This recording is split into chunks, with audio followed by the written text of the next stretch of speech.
Last spring, I walked a customer's lawn in North Plano. Bare spots the size of dinner plates. Thin yellow patches. Soil compacted hard as concrete. He'd already spent over $400 that year on fertilizer and patch kits. I drove down to the feed store, bought 2 powders for under $15 total, and applied them in one afternoon. 6 weeks later, the lawn was filled in, dark green, and the root depth had more than doubled. Neither of those powders shows up in the standard university extension fact sheets anymore. They used to, back in the 1960s. Then the herbicide and synthetic fertilizer companies started funding most of the turf research, and a lot of the older recommendations quietly disappeared. Stay with me to the end. I'll give you the exact application window in your region for the fastest possible repair. Here's where this gets uncomfortable. The 2 powders I used on that Plano lawn weren't some secret I dug up out of a foreign agriculture journal. They were the standard recommendation. In 1962, Texas A&M Extension published a turf bulletin for homeowners in clay soil regions that named these 2 ingredients as the foundational amendments for a compacted, patchy lawn. The USDA Soil Conservation Service had analogous recommendations in print from roughly 1958 through 1965, sent out to county agents across the Southern Plains and the Transition Zone. That same general guidance stayed in extension fact sheets, in one form or another, until about 1972. Then it disappeared. Here's what happened. Starting in the mid-1970s, land-grant university turf programs began taking an increasing share of their research funding from the synthetic fertilizer and herbicide industry. I'm talking specifically about Scotts, Monsanto, Ciba-Geigy, the companies that made the branded NPK programs and the chelated micronutrient products. Within about a decade, the homeowner fact sheets had been quietly revised. The single-ingredient feed store amendments got dropped. In their place, 4-step branded programs, chelated iron products, balanced NPK blends, products the sponsors made. I want to be straight with you. This isn't cartoon conspiracy. Nobody held a meeting and voted to bury the old recommendations. It's simpler than that. Whoever pays for the research shapes what gets recommended. That's it. And here's what it cost you. The average American homeowner now spends somewhere between $300 and $500 a year on branded lawn programs that don't fix compaction at all. They feed the blades. They don't touch the soil underneath. Meanwhile, the 2 ingredients that actually fix the underlying problem, the same 2 ingredients Texas A&M was telling people to use in 1962, cost under $15 combined. And they sit in plain sight at any feed store or farm co-op in the country. You just won't find them stacked on the end cap at the big box garden center. All right, enough backstory. Let me tell you exactly what those 2 powders are, what to ask for at the feed store, and what not to buy. Powder number 1 is agricultural gypsum. That's it, calcium sulfate. Pure, unbranded.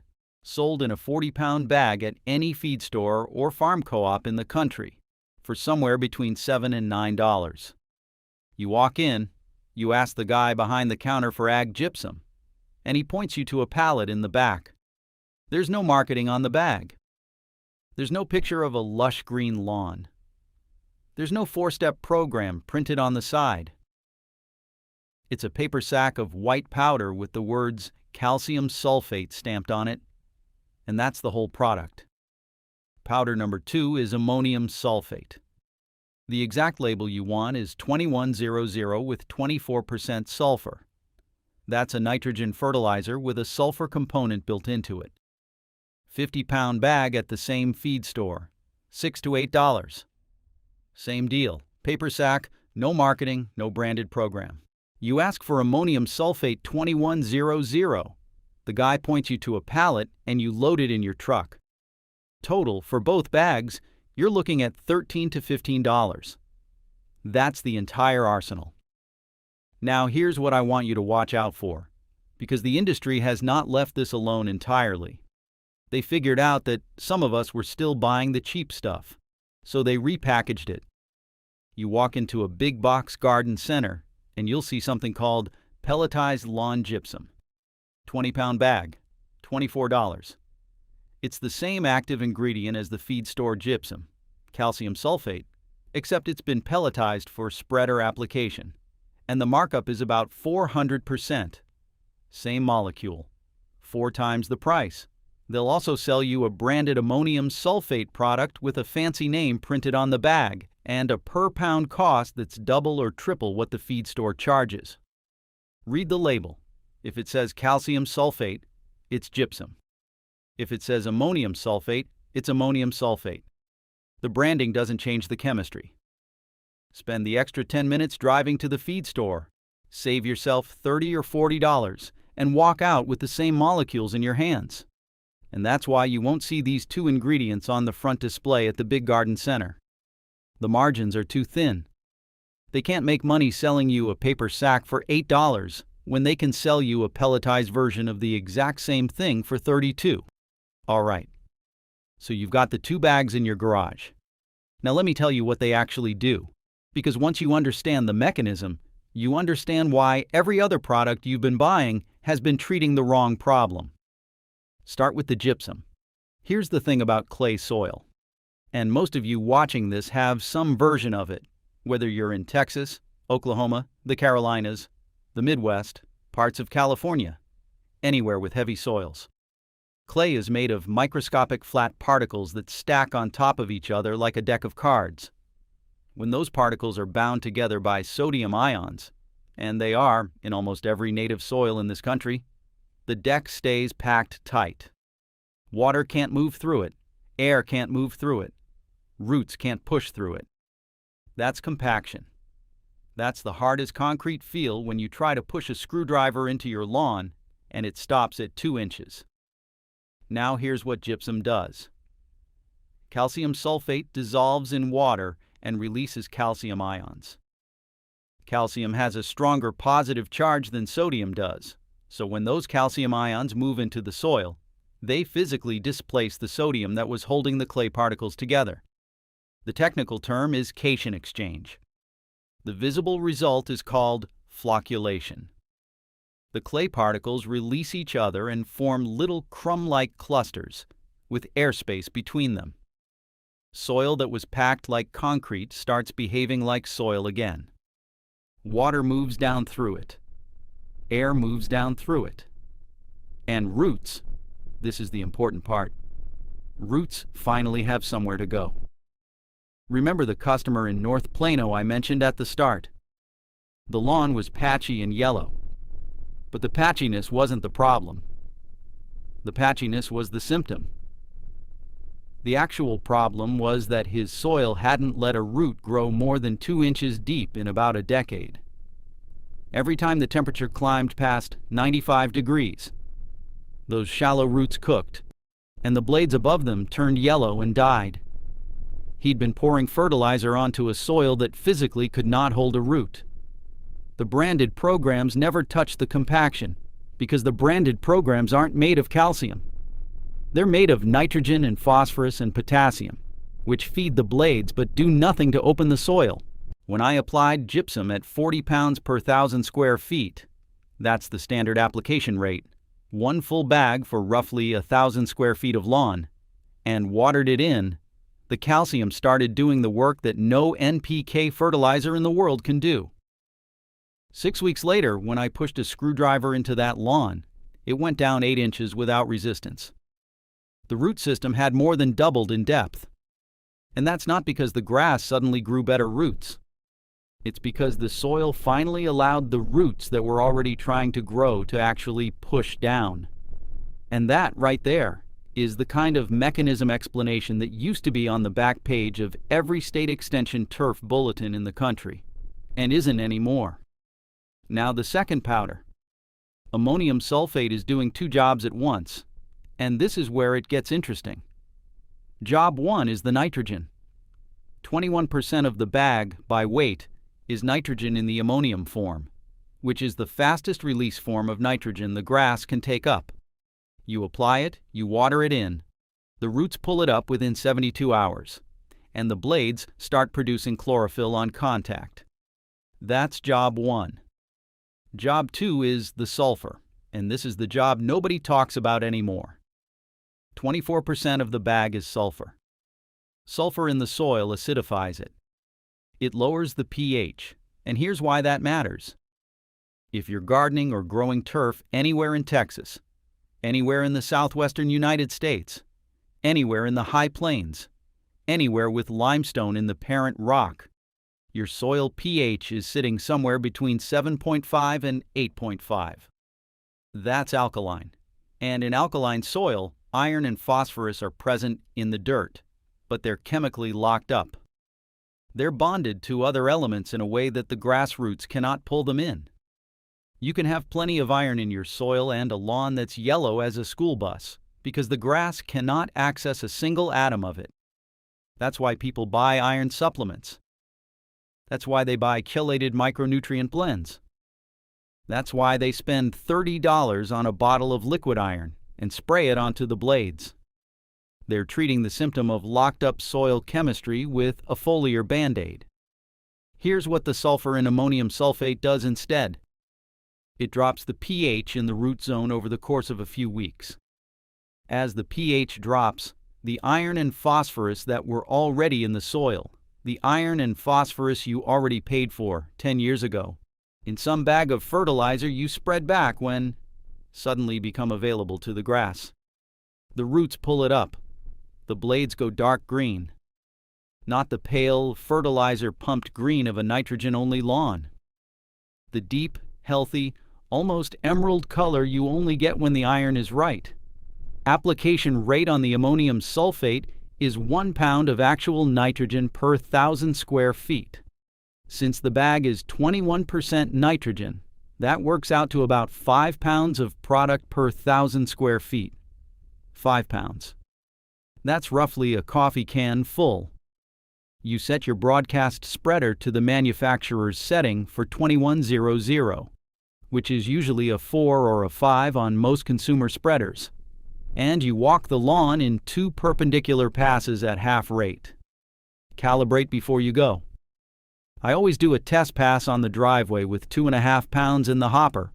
Walk a known distance, sweep up what came out, and weigh it. Takes 10 minutes, prevents you from over-applying. And that's why the customer's lawn went dark green in 6 weeks, without me ever putting down a separate iron product. The sulfur did the work that the iron supplement industry would prefer to sell you as a separate purchase. Now here's the part where most homeowners blow it, even after they figure out the 2 ingredients. The sequence matters, and the timing between the 2 applications matters. And almost nobody gets this right because the extension fact sheets that used to explain it have been pulled from circulation. So pay attention. You apply the gypsum first. 40 pounds per 1,000 square feet. Broadcast spreader. 2 perpendicular passes at half rate. As soon as you're done spreading, you water it in. And when I say water it in, I mean a 1/2 inch of water minimum, measured with a tuna can on the lawn. Not a sprinkle. Not a misting. A 1/2 inch of water, which on most rotor systems is about 45 minutes of runtime. If you skip this step, the gypsum just sits on the surface as a white dust. The calcium ions never make it down to the clay particles, and you've wasted your money. I see this all the time. Guy spreads gypsum, doesn't water, looks at his lawn 3 weeks later, says it didn't work. It didn't work because you didn't move it into the soil. Gypsum has to be in solution to do anything. Water is the delivery vehicle. No water, no delivery, no result. Then you wait 7 days. Not 3, not 10, 7. The reason for the wait is that the calcium-sodium exchange needs that week to complete the first wave of flocculation. If you dump nitrogen on the lawn before the soil has opened up, the grass roots can't reach down to use it, and the nitrogen either burns the blades on top or leaches past the root zone and washes out. After the 7 days, you apply the ammonium sulfate. 5 pounds per 1,000 square feet, broadcast spreader, 2 perpendicular passes at half rate. and you water it in again. Half-inch minimum, same as the gypsum, same 45 minutes of runtime. The other failure mode I see constantly is over-applying the ammonium sulfate. Folks figure if 5 pounds is good, 10 pounds is better. Wrong. Ammonium sulfate at double rate will burn the blades within 48 hours. You'll have brown streaks wherever the spreader overlapped. Read the label. 5 pounds per 1,000 square feet. Not 6. Not 7. 5. If you want more growth response, you wait a month and you do a second application. You don't double the first one. And that's the sequence that used to be printed, step by step, in extension fact sheets across the country. Gypsum, water, weight. Ammonium sulfate, water. You won't find it in any current extension fact sheet I've been able to pull up, and I've looked. The recommendations now will send you to a 4-step branded program that doesn't address compaction and doesn't acidify the soil and costs 10 times more. Now, before we keep going, I want to tell you about something. If what I'm showing you today is clicking, if you're starting to see that everything you were told about your lawn was backwards, the same contrarian thinking is what drives my book, Larry's 30-Day Weed Kill Protocol. $17. Chapter 1 is called Why Everything You Know About Weeds is Wrong, and it sets up the exact same soil-first paradigm you just watched. The patchy lawn isn't a fertilizer problem. The weeds aren't a chemical problem. They're soil problems, every time. If you're exhausted by the cycle and you want the permanent fix, not another tip, head to larrysgardenbooks.com. The URL is larrysgardenbooks.com. If you're watching on your TV, grab your phone and point it at the QR code on screen. Take your time finding it. I'll be right here. If you're on a phone or laptop, the link is in the description. Now let's talk about why this kind of thing stopped being recommended in the first place. Because the economics are not subtle. Here's the math. A 40-pound bag of agricultural gypsum at $8 covers 1,000 square feet for a full year.